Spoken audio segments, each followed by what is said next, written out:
Welcome to LC Screen Talk. My name is Larry, and this is my recap and review of Lovecraft Country, Season 1, Episode 1, Sundown.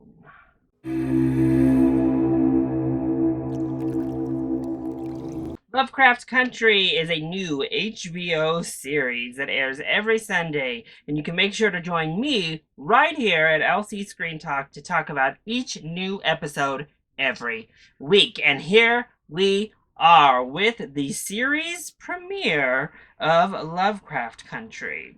Right off the bat, I was in love with this cast. I have really enjoyed Jonathan Majors in the very few things I've seen him in, but he's had substantial roles and made impacts on everything he has been in that I've seen. Then we get Courtney B. Vance playing Uncle George, and of course, Courtney B. Vance is stellar. Then we have Anjani Ellis, who I love. Every time I see her, I get excited, and she only has minor roles in everything, but she's in a lot of different things, and she plays Hippolyta, which is George's wife. Now, I don't know. Do people of color name their kids Hippolyta? There are a lot of black Hippolytas out there. Let me know if it was a different name, but it definitely keeps in the vein of fantasy. You have to get some crazy names thrown in, right? Shorten Atticus to Tick, which is kind of a fun, crazy name. But really, we have a lot of Georges and Letty, Leticia, Ruby. So most of the other names are pretty standard, like 1950s. Hippolyta, though, really was the one that stood out as they were introducing the characters. And this series opened with a bang. I don't know that I ever anticipated that in my entire life I would be seeing Jackie Robinson coming in to take on a Chihulu monster. It was insane. And then we have alien Jamie Chung descending from the skies all around our lead character, Atticus, played by Jonathan Majors. It was insane. And I have to admit, I wasn't fully in love with that opening. I was like, what the hell is going on? What am I watching? And it made me real nervous to continue on with the series. However, it was just a dream. But was it? That's the question I have. Was that opening just a dream? Or will we be circling on back around to all of those elements sometime down the road in the series? I'm very interested to see, but we'll talk about opening a series with a bang. But we learned that the setting is the mid 1950s. And we're starting our journey out in Chicago following Atticus as he finds out that his father has gone missing. So he has returned to Chicago to meet up with his uncle and try to find some answers on where his father could have gone. So as Atticus is roaming around the city, we get this really quick and right now seemingly random gay blowjob scene in the alley with who I think was the owner of the bar. He certainly had something to do with that bar setting. He was prominent there. And Atticus didn't really seem to miss a beat, but it was just like, whoa! I knew we were doing a lot for representation, but I'm really hoping that we get more of that representation. Black, gay, suppression in the 50s as well as like a minor backstory line. So it seemed random in the context of this episode. We certainly don't revisit it, but it was an interesting little scene to jump out nonetheless. So George and Atticus really start talking inside of this library. We learn that George is a pretty big like horror book reader. He loves Dracula, and he's trying to help Atticus really discern some of this note he has that was sent to him from his father about a place called Arkham, which at first they think is called Arkham. And I was like, oh, are we going to run into Batman? I don't know. It seemed perfectly plausible, but they fix it. It says Arkham, which they have to go through and kind of be around this place called Devon County, both of which you have to travel through like Lovecraft Country to get there. And they're really mysterious. We don't know a lot about them, but they're made to seem pretty mythical, almost forgotten, invisible, hidden. Then we get to this block party later in the night. It is Ruby who is up there singing. She's kind of hosting, and that's when we're introduced to our other main character, played by Journey Smollett, who plays Letty, Leticia. She's off to the side. We see a lot of sibling tension as she comes up on the stage. They duet, sing together, but you can just feel it right off the bat. We later learn that, yes, Letty seems to kind of be the problem child, and she's back in town. Ruby suspects she's wanting money. We get that whole little subplot. Then we get this phone call with Atticus talking to this very mysterious woman on the phone who's warning him, who's telling him you shouldn't have come back. I'm very intrigued. I'm interested to see who is that woman. Who is she? What does she have to do? We get no other clues about who this woman is. I'm wondering if it's that blonde that we meet later in the episode, because she was another mysterious woman who seems to have some sort of investment in Atticus, but only time will tell. We don't get any more information on this woman on the phone, why she was warning him not to come back. Then, the next day, as they're getting ready to go on their road trip, George is coming with Atticus. He's working on what I think Green Book was trying to get to, working on like a travel guide for safe havens, safe places that Black people can travel to throughout the US. And so he's going, he has a publishing date, he wants to accompany Atticus, get some more info for his book. We also learn that Atticus and Letty have a history. They were longtime friends, both heavy into sci-fi, and she also is going to accompany them on their journey.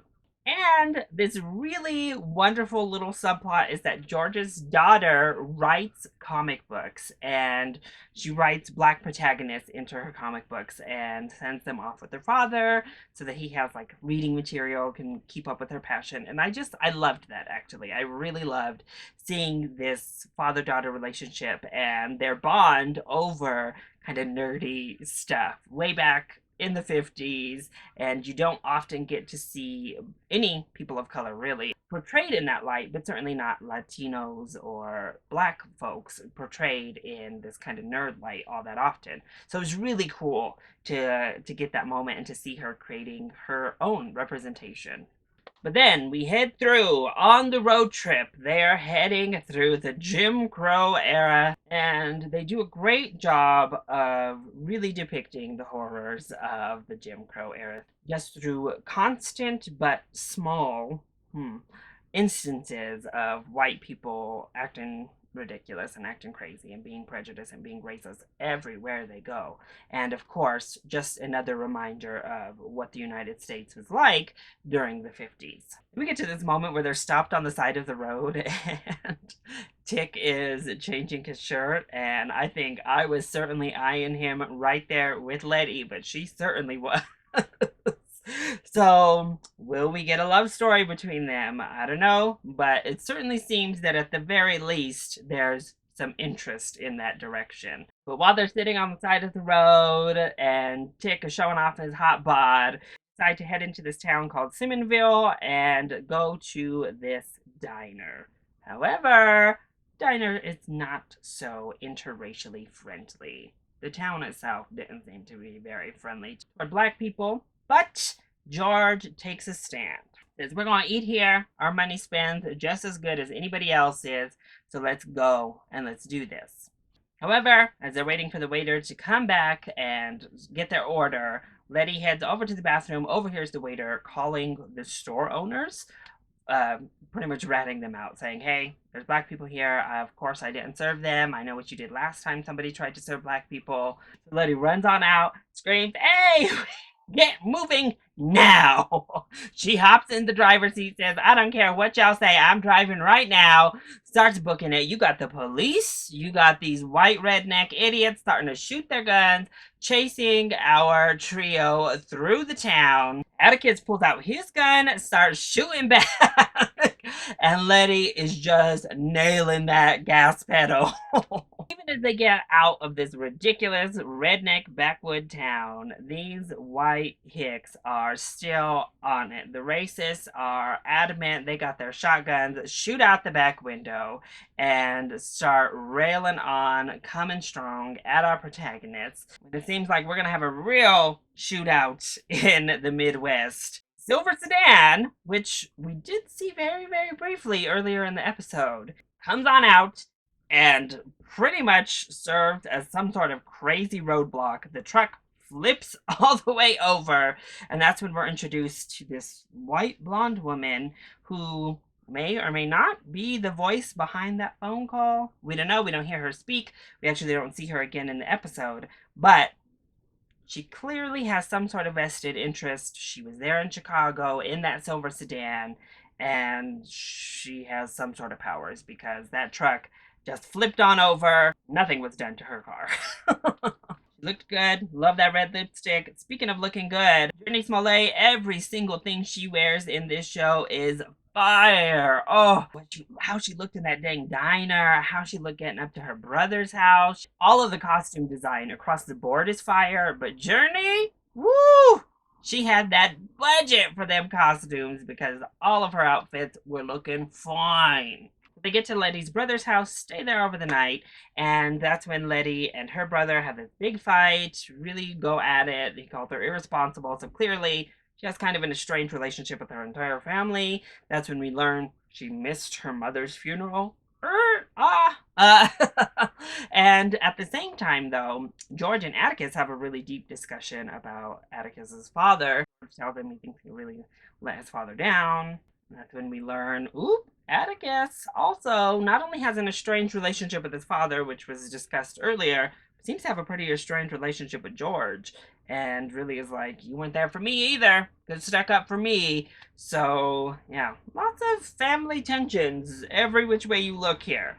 Next day, we're back on the road, and they have reached Devon County, which is a sundown county, meaning if black people aren't in their homes by sundown, that means we can kill you. Yeah. They stop to look for some bridge that they've really been searching for and haven't found all day. It's pretty light outside. However, apparently sundown is 7 and it's like 6:50 when a cop pulls up and harasses them, tries to literally hunt them down, chases them out of Devon County before sundown, in which he set a trap with cops from the other county. So the cops take them out into the woods, have them at gunpoint, or trying to get them to confess to some crime that they didn't commit, stealing something, obviously looking for any excuse to just kill them in cold blood. Hey, are we sure this is the 50s and not 2020? Anyway, as the cops are starting to get violent and seemingly ready to murder the 3 of our protagonists, we hear a noise from the woods when this big reptilian-looking beast pops out of the woods, grabs on to and kills at least one of the cops right away. This thing is gnarly. It has little eyeballs all over it. It freaked me out with those dang eyeballs, y'all. But as this beast starts going, it kills at least 2 or 3 of these cops, bites the sheriff himself, but Letty and Tick are up and running, but George kind of stays put. He falls, he gets left behind in the melee. They find some abandoned cabin where Tick and Letty get in. Meanwhile, the sheriff and one other police officer escape from all of the carnage and get to the cabin. Of course, Letty and Tick are like, nah, you can go ahead and stay outside. The cop shoots his way in, and thus the 4 are stuck in this cabin. George, however, kind of sees what's happening with these crazy beasts and tries to start making his way towards the cabin that they are all in. Once they get out, get George into the cabin, which the police are obviously like, nah, just leave him on out there. George particularly realizes once he shined the light on them, he was escaping, it got scared and like hurt and ran away. So he refers to them as vampires, which is just confounded when the sheriff, who was bitten by one, started to transform into one of them. Oh my gosh, these aren't any vampires I've ever seen. However, Letty's on the run to go get the car, obviously get them headlights on, and offer some sort of protection and ammo against these vampire-like creatures. The sheriff completely transforms, kills the police officer who's so stupid that he just sat there instead of shooting the sheriff. They shoot him. Obviously, Letty comes flying in, smashes the car into the cabin, smashes that sheriff vampire on out of there. As these vampire creatures start crouching in, they're throwing flares out, getting light around them as best as they could before they are attacked. Then a whistle blows really loudly, and all of the vampire monsters run away. I don't know if they're scared, if that whistle is one of their own, if that whistle controls them. We don't really get an answer. We just hear that whistle, we see them retreat, and our trio starts walking to their destination because their car's been crashed into the cabin. They then reach the destination, which is this huge mansion at Ardham in Devon County, in which this very pale, attractive, blonde white man opens the door and says, "We have been expecting you." Hit the credits. So what an insane first episode, but I was here for it. Were y'all here for it? What I really loved was the double entendre of Sundown. Not only did it replicate these vampire monsters that only come out and hunt at night, but also the terrors of being black in the 1950s and what sundown really meant. I think these monsters really played a dual role in the show itself. But it was also really cool that they only killed white people. None of our black protagonists got killed by these monsters. But in many ways, the monsters also represented a racist society in the 50s. I also just really loved seeing a sci-fi horror that was almost all a black cast. We have a lot of black talent behind the screen. And it's just a nice change to see a cast with this many black people in it, and none of them are the first to die. Actually, we don't see any of them die at all in this first episode. It's only the white racist cops who get what's coming to them in this one. We don't see that almost at all in fantasy. We don't see people of any color with predominant roles in fantasy. And in horror, we also don't really get to see too many protagonists outside of Jordan Peele making way for that subgenre. So that was awesome as well. But I'm really excited. I can't wait till next episode to uncover this mansion, why these people know who they are, what's the deal with those monsters. Since we're still in this area, I presume we'll see those vampires again. The blonde woman is she the person over the phone? Is she not the person over the phone? I don't know. And will we get to see Chick's dad? Will they rescue him? Will they find him? Is he already dead? Who knows? I can't wait to find out next Sunday and come back and discuss with y'all. So that is my recap and review of Lovecraft Country, Episode 1, Sundown. I hope you enjoyed it.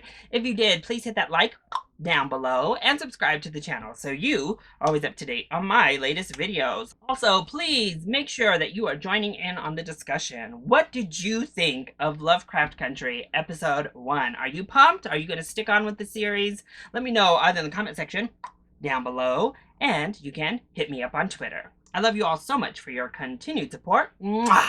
Thank you for watching, and I'll see you next time. Bye!